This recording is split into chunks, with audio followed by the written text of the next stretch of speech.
चालाक कछुआ और लालची लोमड़ी। घने हरे भरे जंगल में एक चालाक कछुआ रहता था जिसका नाम टीटो था। टीटो पूरे जंगल में अपनी धीमी गति के लिए जाना जाता था, लेकिन उसकी समझदारी मशहूर थी। वह शांति से रहता था और एक शांत तालाब के पास से बेर और फल इकट्ठा करता था। एक दिन एक चालाक लोमड़ी जिसका नाम फेरो था, जो हमेशा बिना मेहनत किए खाने का तरीका ढूंढता रहता था, उसने टीटो को कुछ रसीले बेर खाते देखा। फेरो ने सोचा, जब मैं इस धीमे कछुए को बेवकूफ बनाकर इसका खाना हासिल कर सकता हूँ, तो शिकार क्यों करूं? फेरो एक दोस्ताना मुस्कान के साथ टीटो के पास आया। हेलो टीटो, मैंने सुना है कि तुम जंगल के सबसे बुद्धिमान जानवर हो। क्यों ना हम दोस्त बन जाए? मुझे यकीन है कि हम एक दूसरे की मदद कर सकते हैं।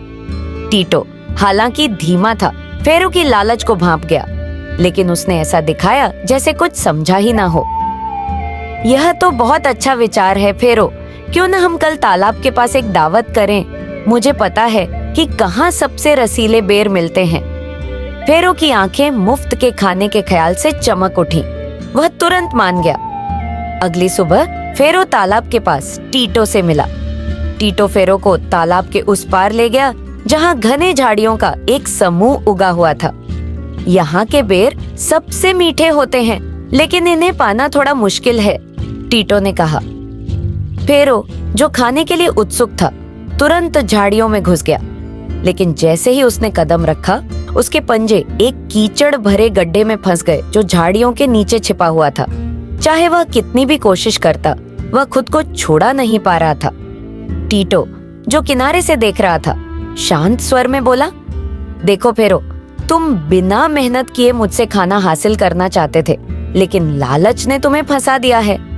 फेरो शर्मिंदा और गुस्से में टीटो से मदद की भीख मांगने लगा। कृपया टीटो, मैं अपनी लालच के लिए माफी चाहता हूँ। मुझे यहाँ से निकाल दो और मैं कभी भी तुम्हें या किसी और को धोखा देने की कोशिश नहीं करूँगा। टीटो, जो दयालु था, धीरे धीरे गड्ढे के चारों ओर खुदाई करने लगा और फेरो को बाहर निकाल दिया। यह तुम्हारे लिए एक सीख है, टीटो ने कहा। लालच कभी भी खुशी नहीं देता, केवल कड़ी मेहनत और ईमानदारी से ही तुम सफलता पा सकते हो। उस दिन के बाद से फेरो ने अपनी आदतें बदल ली और एक ईमानदार जानवर बन गया, और टीटो वह शांति से अपने बेर खाते हुए जीता रहा, यह संतोष लेकर कि उसने लालची लोमड़ी को मात दी थी। नीति: लालच हमेशा तुम्हें फंसा देगा, लेकिन ईमानदारी और कड़ी मेहनत सच्चे इनाम की ओर ले जाती है।